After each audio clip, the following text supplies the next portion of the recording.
मुख्य सचिव ने सावन झूला कांवड़ यात्रा को लेकर अधिकारियों के साथ की अयोध्या में बैठक। यूपी सरकार में मुख्य सचिव मनोज कुमार सिंह व डीजीपी प्रशांत कुमार अयोध्या पहुंचे। यहां पर पहुंचकर उन्होंने विकास प्राधिकरण के सभागार में विकास कार्यों, सावन झूला मेला व कांवड़ यात्रा की तैयारियों को लेकर अधिकारियों के साथ बैठक की। करीब 1.5 घंटे बैठक चली। बैठक के बाद डीजीपी प्रशांत कुमार ने बताया कि एटीएस व एसटीएफ की निगरानी में सावन झूला मेला एवं कांवड़ यात्रा संपन्न कराया जाएगा।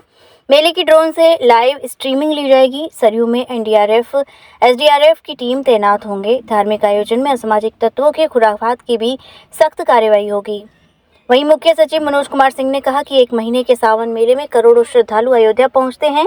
जो भी श्रद्धालु अयोध्या आए वह अच्छी अनुभूति लेकर वापस लौटें।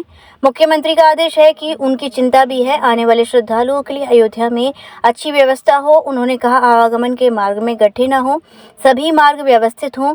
श्रद्धालुओं के लिए लगने वाले कैंप हाईवे व एक्सप्रेसवे से उचित दूरी पर हों ताकि कोई एक्सीडेंट का खतरा न हो। जहां भंडारे की व्यवस्था होती है वहां साफ सफाई हो। मंदिर शिवालय जहां पर लोग जाते हैं जलाभिषेक के लिए वहां पर निरंतर सफाई की व्यवस्था रखी जाए। मेला और सावन झूला का जो मेला यहाँ पे आयोजित होता है, इसमें लाखों और एक दिन में लाखों और महीने भर के अंतराल में करोड़ों श्रद्धालु भाग लेने के लिए यहाँ पर आते हैं। ये जो भी व्यवस्थाएं बाकी विभागों के साथ मिलकर की जा रही हैं, इन सब का एक ही उद्देश्य और एक ही ध्येय है कि जो भी श्रद्धालु इसमें आ रहे हैं वो एक अच्छा अनुभव के साथ इसको संपन्न करें और फिर वापस लौटें एक अच्छी अनुभूति के साथ। माननीय मुख्यमंत्री जी की चिंता इस पे बनी हुई है कि जो भी ये आयोजन होने वाले हैं उनमें किसी भी तरह का विघ्न नहीं हो और हर तरह की अवस्थापना सुविधाएं समय से पहले पूरी हों।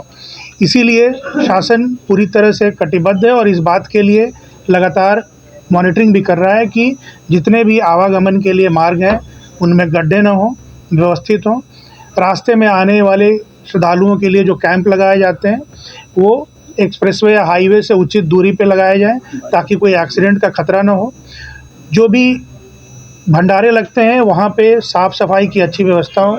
जो वे साइड अम्यूनिटीज़ तैयार की जाती हैं आने के लिए, महिला के लिए, पुरुष के लिए, वो अलग अलग, और वहाँ पे सफाई की निरंतर व्यवस्था बनाई रखी जाए। मंदिर शिवालय जहाँ पे लोग जाते हैं जलाभिषेक के लिए, वहाँ पे निरंतर सफाई की व्यवस्था रखी जाए। और इसी दृष्टिकोण से अयोध्या में लगभग 1500 अतिरिक्त सफाई कर्मी और उनको पूरे साल के लिए सैंक्शन किया जा रहा है कि वो लगातार यहाँ पे एक सफाई की व्यवस्था बना के रखें। कुछ स्थानों पे जहाँ चढ़ाई है और उतरने के लिए वहाँ फिसलन की स्थिति न बने, इसके लिए मैट का इस्तेमाल किया जाए और लगातार वहाँ पे सफाई करते रहें ताकि आने वाले श्रद्धालु को दिक्कत नहीं हो। तो इसी संबंध में 3-4 मंडल के लोग थे यहाँ पे और सभी ज़िले के जिलाधिकारी ऑनलाइन भी जुड़े हुए थे। तो उनको ये बताया गया भीड़ को नियंत्रित करने के लिए आवश्यकता अनुसार कंपार्टमेंट्स रखे जाएँ और कंपार्टमेंट बनाने के लिए कोलैप्सिबल बैरियर या सड़क के जो बैरियर हैं उनका इस्तेमाल किया जाए। इन्हें ये भी बताया गया है कि 2 लेवल के व्हाट्सएप ग्रुप बनाए जाएं, एक सीनियर ऑफिसर्स के और एक नीचे कटिंग एज लेवल पे, और आसपास के ज़िले निरंतर एक दूसरे से उसके माध्यम से संपर्क में रहें ताकि अगर यहाँ पे ज़्यादा क्राउड है तो कहीं और से जो आ रहा है उसको समय से रेगुलेट कर सकें। ये भी स्थानीय प्रशासन को बताया गया है कि श्रद्धालु जो बाहर से आ रहे हैं, ट्रैक्टर ट्रॉली पे ज़्यादा लोग आते हैं, तो उनको यथा नज़दीक, मतलब जितना नज़दीक वो शहर के और मंदिरों के आने दिया जा सकता है वहाँ पर उनकी पार्किंग कराएं। ऐसा ना हो कि 5 किलोमीटर 10 किलोमीटर दूर पार्किंग कर दी और उनको मंदिर तक पहुँचने में दिक्कत हो रही है। इसके साथ ही ये भी बताया गया है कि नदी में जो चिन्हित स्थल हैं, जो बैरिकेडेड जगह हैं, जो फ्लोटिंग जेटी के सहारे भी बनाए गए हैं, तो जो नियत स्थान है वहीं पे स्नान करें लोग। इस बात के लिए लोगों को लगातार पब्लिक एड्रेस सिस्टम के द्वारा आगाह किया जाए और उसके अतिरिक्त वहाँ पे एसडीआरएफ और गोताखोर भी वहाँ पे तैनात रहेंगे। तो इस तरह से सभी व्यवस्थाएं अच्छे स्तर की हों और बहुत माकूल इंतजाम हो, इसके लिए निर्देश सभी प्रशासन को दिए गए हैं। सावन शुरू होने वाला है, भीड़ जहाँ क्राउड ज़्यादा होता है, पार्किंग की तो व्यवस्था की गई, मगर जो पार्किंग है बारिश की वजह से गाड़ियाँ कहीं कहीं फंसने की कुछ जैसे मुझे बताया कि 15,000 गाड़ियों की पार्किंग की व्यवस्था है और अतिरिक्त पार्किंग के लिए टेम्पररी जगह ये लोग लेते हैं। तो दो तरह की व्यवस्थाएं सुझाई गई है। एक तो वो लैंड एक्वायर करने के लिए जो प्राइवेट पार्किंग है वो टाइम टेकिंग होगा, वो अभी इन दिनों में नहीं हो पाएगा। लेकिन ये बताया गया है डीएम्स और एसएसपी को कि आप एक राउंड जाकर इन साइट्स को मौके पर देख लीजिए, और जहाँ किसी पार्किंग में आपको ऐसा लगता है कि वहाँ बारिश की वजह से दलदल की स्थिति बनेगी, तो वहाँ पे बालू या ईंट वगैरह या छाई वगैरह डालकर और उसको व्यवस्था बनाएं। ये भी कहा गया है कि क्रूशियल जगहों पे क्रेन और हाइड्रा की व्यवस्था रखी जाए, ताकि पार्किंग में अगर कोई फंस गया तो उसको भी निकाला जाए।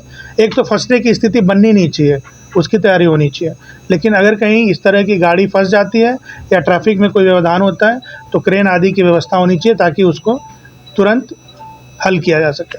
सर, किस तरीके से खाते हैं वो किसी अफोर्ड नहीं कर सकते, किसी होटल में जाएं, ऐसी जगह पे जाएं, तो उनके लिए किस तरीके की, क्योंकि ये नव्य अयोध्या है, किस तरीके की व्यवस्था की जाएगी, लकड़ी या केरोसिन या क्या, किस तरीके की? देखिए, जो यहाँ पे ज़्यादातर लोग आते हैं वो जिस दिन आते हैं उसी दिन वापस भी जाते हैं। 80-90% इस तरह के श्रद्धालु होते हैं।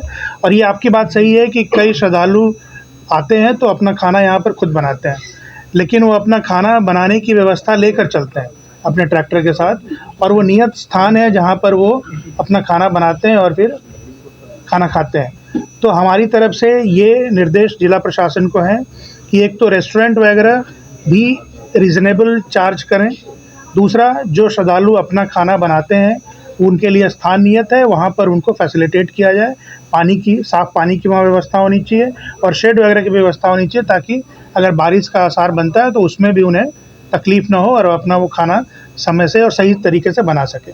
Thank you. 4 जून के बाद से सर अयोध्या जी को लेकर सोशल मीडिया और तमाम जगहों पर बताया जा रहा है, अयोध्या जी को बदनाम करने की बात चल रही है, गड्ढे दिखाए जा रहे हैं, गलत वीडियो पोस्ट किया जा रहा है, तो इसको लेकर सर किस तरीके से इन सब चीजों को समीक्षा बैठक में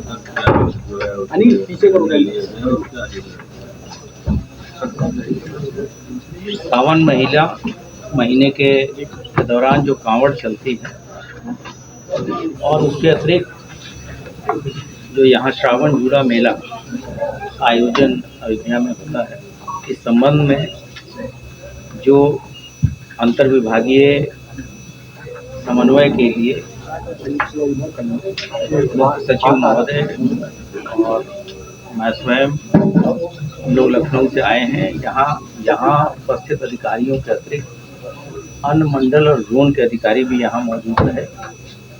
इस दौरान श्रद्धालुओं के आने जाने के रास्ते और उन्हें किसी तरह की कोई असुविधा न हो, इसके लिए विभिन्न विभागों के साथ चर्चा हुई। शासन के तरफ से यही प्रयास होगा कि जितने भी श्रद्धालु आ रहे हैं उनको हम बेहतर से बेहतर सुविधाएं मुहैया कराएं, जिससे कि उन्हें कोई असुविधा न हो।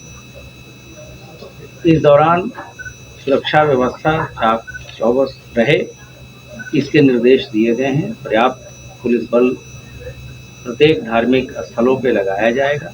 इसके अतिरिक्त जो कांवड़ शिविर लगेंगे या जो जिस रास्तों से श्रद्धालु आएंगे उनके रहने इत्यादि की जगह पे भी सुरक्षा व्यवस्था कराई जाएगी।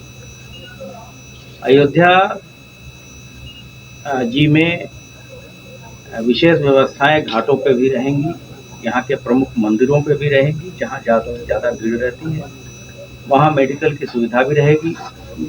हम लोग अधिक से अधिक तकनीक का इस्तेमाल करेंगे, जैसे कि सीसीटीवी कवरेज कराएंगे, ड्रोन के साथ भी कराएंगे। हम लोग टीथर ड्रोन को भी लेने के बारे में सोच रहे हैं, ताकि इस बार टीथर ड्रोन के ज़रिए हम लाइव जो है इसके जो लीड्स जो हैं अपने कंट्रोल रूम में लें और वहाँ पे सभी विभाग के लोग तैनात रहेंगे, ताकि किसी भी आकस्मिक स्थिति में हम चीज़ों को तत्काल मुहैया कराएं। हम पर्याप्त सुरक्षा व्यवस्था प्रत्येक जगह पे रिजर्व के रूप में रखेंगे। हमारे अन्य जो विभाग के जैसे ETS है, STF है, इनके लोग भी यहाँ आज मौजूद थे, उनके द्वारा भी अपना डिप्लॉयमेंट किया जाएगा। जल मार्ग में किसी तरह की कोई दुर्घटना न हो, इसके लिए SDRF NDRF की टीम भी ली गई है। स्थानीय जो गोताखोर हैं और स्थानीय नाविकों का भी साथ लिया जाए। अयोध्या में कोई अपडेट हुआ है? जिस तरह से बात की जाए तो अयोध्या समेत प्रमुख स्थल जो हैं उनकी सुरक्षा में कोई अपडेट किया गया? नहीं, अभी कोई इस तरह के स्पेसिफिक इनपुट नहीं है, लेकिन अयोध्या जिस तरह की नगरी है और जिस तरह से इसका विकास हो रहा है, इसकी सुरक्षा को लेके लगातार हम लोग हाई अलर्ट पे रहते हैं और समय समय पे हमारी जो आकस्मिक ड्रिल है वो भी हम सर जब कांवड़ हाथरस यात्रा मामले में सर अभी तक यूपी पुलिस को कितनी कामयाबी मिली है? क्या है कि कौन हाथरस का जो मामला हुआ है? नहीं, इस संबंध में तो 9 गिरफ्तारियां हो चुकी है, मुख्य आयोजक गिरफ्तार हो चुका है, वो उसके लिए एक अलग से SIT बनी हुई है, न्यायिक आयोग का गठन किया जा चुका है। अभी फिलहाल आप आज यहाँ पे जो अयोध्या के सुरक्षा व्यवस्था के बारे में चर्चा करें तो बेहतर हो। सर जैसे बढ़ते श्रद्धालु अयोध्या भी आते हैं, अयोध्या में भी धार्मिक आयोजन होते हैं, जैसे हाथरस में घटना, इसके लिए कोई गाइडलाइन या ऐसा कोई नियम कानून ऐसा कुछ आप द्वारा? ये जो आयोजन होते हैं, जहाँ बड़े आयोजन होते हैं वहाँ बहुत सारी जिम्मेदारी जो आयोजक है उन पे भी होती है, क्योंकि जो भी परमिशन दी जाती है उसमें बहुत तरह के टर्म्स कंडीशंस होते हैं, उसके अनुपालन कराने की जिम्मेदारी आयोजकों की भी है और वहाँ जो व्यवस्था, सुरक्षा व्यवस्था और अन्य व्यवस्थाएं कराने की जिम्मेदारी प्रशासन की भी है। तो मुझे नहीं लगता कि अभी कोई इस तरह का आयोजन यहाँ होना है। हाँ, जो लोग हमारे श्रद्धालु आएंगे वो उसको लेके किस तरह से क्राउड को कंट्रोल करना है, इसके बारे में भी एक यहाँ व्यापक चर्चा भी हुई है और यहाँ पे उस संबंध में पहले से भी आपने देखा होगा, उससे बड़े बड़े आयोजन यहाँ हुए हैं और सभी चीज़ें सकुशल तरीके से संपन्न कराई गई। सर कांवड़ की समीक्षा कर रहे थे और कांवड़ कभी कभी ऐसा देखने पड़ता है जो पोहड़ गाने बजते हैं, कुछ लोग शराब पी के उत्पाद भी बजते हैं। विगत दिनों में बस्ती में घटना हुई थी, तमाम तरीके से बवाल हुए थे, गाड़ियां भी फूकी गई थी, तो इसके रोकथाम के लिए किस तरीके से आप लोग कदम उठाएंगे? जो भी असामाजिक तत्व अगर इसमें इतने धार्मिक आयोजन में घुस के गड़बड़ी करने का प्रयास करेंगे, उस पर सतर्क दृष्टि भी रहेगी और कड़ी कार्रवाई भी की जाएगी। इसके लिए व्यापक प्रबंध पहले से ही किए जा रहे हैं। 3 कानून लागू जो किए गए हैं उस पर क्या असर पड़ा है, किस तरह से?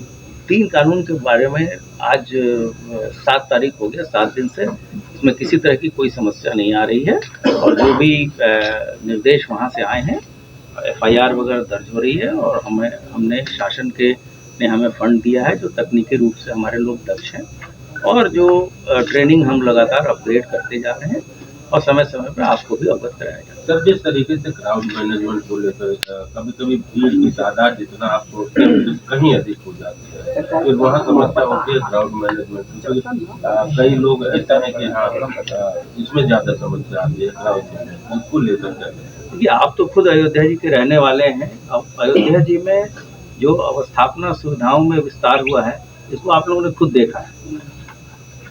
पहले किस तरह की सुविधाएं थी और अब आज के डेट में किस तरह की सुविधाएं हैं।